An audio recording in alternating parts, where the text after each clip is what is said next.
before we get into today's video, make sure you guys subscribe to the channel down below. You follow us on our TikTok, our Twitter, Instagram, Spotify, and YouTube is just down in the description button. And if you guys enjoyed today's video, make sure you guys go ahead and smash that thumbs up button. It really helps us out. And thank you guys and enjoy the video. Chris, let's dive into the owner situation. Okay, so basically, I want to give a little bit of a brief synopsis for anyone who's uninformed, especially opposing fans. They don't really know much about the situation, into how the Glazers really acquired Manchester United. So it was back in, 2005? 2005. Yeah, 2005. They acquired the club by essentially taking huge loans out of around 600 million, and I think the total was 800 million. Might be wrong, but the majority of the money was not their money, so it was a leveraged buyout. And basically, think about it like this: if you're buying a house, right, you're gonna buy it, but you take a huge loan out from the bank, and then that debt goes onto you, and you have to pay it off eventually, or you can sell the house and then pay it off.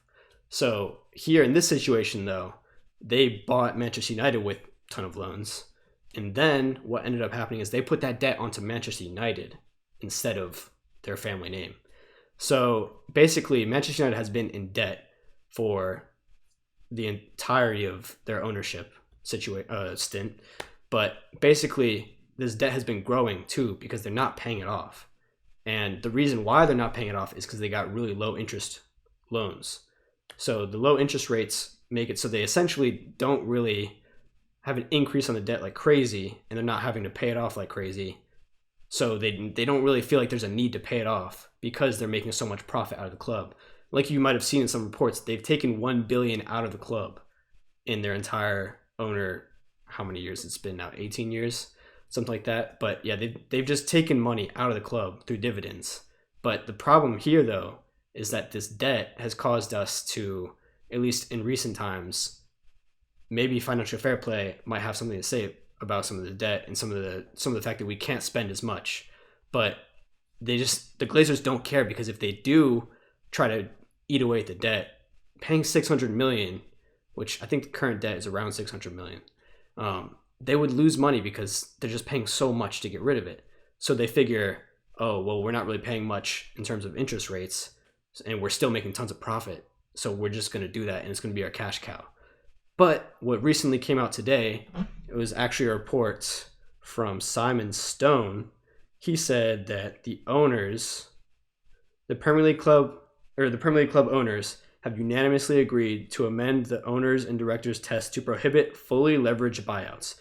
And this is according to Simon Stone. So essentially, this new, I guess it's going to be a new anti-Glazer law, pretty much. Basically is saying that what happened 18 years ago, where the Glazers, majority of the money they used to buy the club wasn't even theirs, that can't happen in the future. So if someone wants to come in, a rich guy wants to come in and buy a new club or just a Premier League club, they can't go to the Premier League and say, oh, I'm going to buy them, but the majority of the money isn't mine. They have to show proof that the majority of the money they're using to buy the club is actually their money, and it's money that they have. So with someone like Sheikh Jassim, that wouldn't really take effect for him because he can use all of his money. But with someone like Sir Jim Ratcliffe, we don't know the full details of the bid, but I'm pretty sure he'd still be fine, just because they'd be putting the debt onto Ineos. And I don't know, since they're not buying the entirety of the club, I think the reason for that is because they don't have enough, but they have enough to buy half of the club. So it's an interesting situation, because for a lot of United fans, this new anti-Glazer law is 18 years late, and we're the ones suffering. We've been suffering for the entirety of the Glazer stint. And so now it's annoying. I mean, it's a good thing for football, but it's just so annoying to see that they didn't have this in place back when we were bought in 2005. Chris, what do you make of the whole report about the new anti-Glazer law? Yeah, the new anti-Glazer law, I think, is, like you just said, 18 years too late. But I also think it's kind of a product of the times, because back in like 2005, clubs weren't really being bought for as much as Man United were. So that was like the first kind of like really big deal that was bought in, and a lot of debt was put on. So that wasn't really happening a lot. We've seen that a lot now recently because of the debt and like because of the restrictions we have, it's like tough to kind of negotiate around that when you have that massive pile of debt on. So I think going forward, it's obviously a great rule to have in place. Like no one wants a club, their own club, to be bought with that, putting them massive piles of debt on them. Um, but yeah, I think definitely 18 years too late. But what can you really do about it? Yeah, I mean, like you said, it's 18 years late, but also at the same time, it is a good step for Yeah, not definitely. just football, but all sports in general. Because it's what the Glazers have done essentially. Now it's illegal, and it should have, like, realistically, that's something that should never have happened because no one wanted it to happen from the fan perspective, but also like just the fact that it's put so much debt on the club, and then it's also drained them of just the ability to do so much. Because I don't think people understand if Qatar comes in and they wipe off our debt. Oh my goodness, man, it's going to be over for the Premier League, and I'm not even joking. Like, people don't understand how much money we're going to be able to bring in, how much money we're going to be able to spend. And Chris, I don't know, the debate with Sir Jim Ratcliffe and Qatar recently, it seems like Qatar has been kind of more favored, at least in all the news reports, and talks have been kind of heating up in the last couple of weeks. I mean, I know we've been seeing tons of reporters out there saying they've got the inside scoop and that Qatar is going to be announced tomorrow, today, tonight, blah blah blah. But it seems like a lot of people are picking up on this story that Qatar have sent in their last final take it or leave it bid for around £6 billion. What do you think about that? I'm praying it's true. I'm praying that that this will all finally be over and we can finally get ahead to our summer plans because this is such an important summer for us. This is the first real summer Ten Hag is going to get, hopefully with new owners. So I think the news surrounding the bid, it's tough to believe anything you're really saying, but like you just said, a lot of stuff has been heating up. We saw a spike in our share price a couple nights ago, and there was word of the club being even sold in the morning, which now that obviously was not true. But I think you see when a lot of news reports are kind of reporting like similar things that something could be happening, and a lot of people have been saying like this is the final week, these are the last couple of weeks. I know we've been hearing this since like February, but the Glazers, they really want to get the business done as early as they can because they don't want to be funding our transfer business if they can get out. So if they are willing to sell to Qatar, they would, in their best interest, they would want to do it as soon as they can. Um, in the other case, if they go with Sir Jim Ratcliffe, then it really could take. It's really up to them because they'll still be in charge of the transfers, basically. But hopefully Qatar. Praying, praying for Qatar. Yeah, I completely agree, man. It's so annoying that this has taken, what, 7 months? I feel like since the start, where we heard that Manchester United announced, oh, the Rain Group are coming in and the Glazers are looking to sell. And that gave us so much hope right away. But again, we realized, look, who are we dealing with?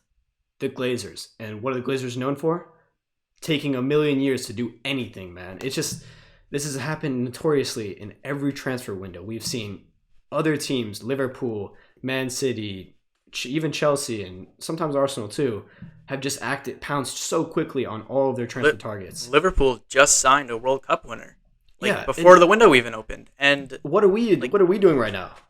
We're doing nothing. We're apparently going for Mason Mount, and we're going to be spending somewhere near maybe 60 million, 70 million, which is majority of our budget on a position we don't even really need. So we know with the Glazers that they have let us down notoriously, and this takeover has been nothing short of a failure from the Glazers standpoint because, again, like, they have let us down. They have literally never done anything positive for the club. Maybe, I guess, appointing Ten Hag, you could say, is the only thing they might be leaving us with. I don't even know if that was their decision, actually. So a lot of things, like, we just, the hatred towards the Glazers from this fan base, I feel like has reached its peak. And honestly, though, if I don't even know what the peak is anymore, though, because if the Glazers do end up staying and Sir Jim Ratcliffe keeps them on board, or if they somehow don't sell, Oh my gosh, the internet is gonna break, man. I It's gonna be bonanza. I wouldn't be surprised if there were major protests or outbreaks like we saw during the whole Super League fiasco when, or if the Glazers say that they're giving half the club to Sir Jim because they're going to stay on with the majority of Class B shares, which I don't know if a lot of people know, those hold more power than Class A shares. So the Glazers may own less of the club and less shares, but the shares that they do hold are more powerful. Um, so it's really disappointing if that was to be the case, but we'll see. Yeah, it's We'll quite see. frightening because the transfer window had just recently opened. So when the transfer window opens, it's like, okay, we need to start actually going for players. But again, like I said, Manchester United and under the Glazers are notorious for taking their time and ruining all of these different transfers that we want to have early, but we can't because we're operating under one of the worst management systems in all of sports. And it's so tough because you look at Liverpool just signed Alexis McAllister, like you said, a World Cup winner. He improves their squad right away. I don't know if he's going to start for them or if he's going to come off the bench, but you can tell that's an improvement for their squad. When we sign players, we overpay. We don't even know if they're going to contribute fully to the club in the way we want them to. I mean, look at Harry Maguire, 85 million. We totally got scammed there. And then look at Anthony, 100 million. I mean, I still have some time for him, but I don't know. At a certain point, it's going to get annoying. Just all these transfers have inflated the market. They made it hard for us to even go out and buy players because every time we go to a club and we say, "Oh, we would like this player from your club. He only has 1 year left on on his contract. Can we get him for this price?" They laugh at us. They laugh at us. They say, "No, man, you just paid 85 million for Harry Maguire a couple years ago, so you can go ahead and cough up 75 million for Mason Mount, even though Mason Mount only has 1 year left on his contract, and he barely even played last year. He had one of the worst seasons of his entire career, so his value obviously went down, and he has 1 year left on his contract. And according to reports, it seems like he doesn't want to renew. So it's just crazy that we might even get scammed on Mason Mount, who I would like to have honestly as a backup option, or even a starter that he'd be decent. But again, like we don't need him as our main priority signing. We need a goalkeeper and striker.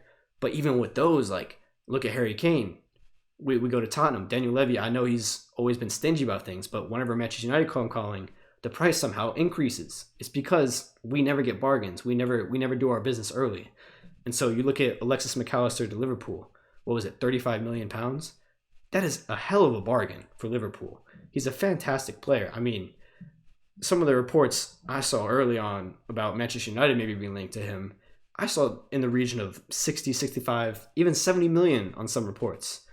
I just don't get how all these other clubs are able to get players for bargain prices. And Manchester United just continue to mess up in the transfer window. And then it just ruins our ability to get good players for good prices. So, I don't know. For me, it's just this situation with the takeover needs to be dealt with soon. Yeah, a lot of the transfer stuff you were just talking about, it comes down to bad ownership, bad negotiating, bad people in charge. And the thing with signing players early, like I know people say it's important, but it's like extremely important. Liverpool just signed McAllister. They have the entire summer, the entire preseason now to integrate him into the squad. So he's ready for match day one. He is ready to play for them. We signed Casemiro after the season had started. Imagine we had signed Casemiro at the beginning of the summer. He was able to like get into terms with the squad and stuff and play those first two games for us. We may have not lost the first two games if he had played. So it really comes down to getting business done early. I can't remember the last time we've had a summer where our manager comes in, gives the owners his targets, they get who he wants, and they have the entire preseason to work with them and get them into the squad. It is beyond frustrating that we cannot do this. And it once the Glazers are gone, I really hope that like it gets better. Like obviously we've seen other clubs really get their players in early and get them into the squad. I don't know. And we've seen It's reports. so frustrating. Sorry to cut you off there, but we've seen reports that Ten Hag he's been trying to push the owners to get the players in early so he can integrate them in the squad, like you're saying. And for me too, another big point that people need to think about is that if Qatar comes in and they do wipe away that debt, then I heard some reports. I don't know if they're really true or not, but I heard some reports saying that we could get an extra 50 million towards our transfer budget. I don't know how that really works, but regardless, I think wiping away the debt is just something that like has been put on the back burner because they could care less because it's losing them money. But Qatar, that would be one of their first priorities to help our financial stability get back to normal.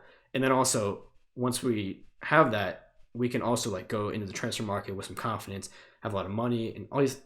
It's just so frustrating. The Glazers are just we just feel like such a second thought to the Glazers. And I get that they own the Tampa Bay Buccaneers, and I don't even know what other ventures they have, but it seems like they could care less about us. And so it's like at this point, why do you guys want to keep us? Just let us go. Like it's so frustrating. So They really only want their match day revenue, their T-shirt sales, and Champions League money.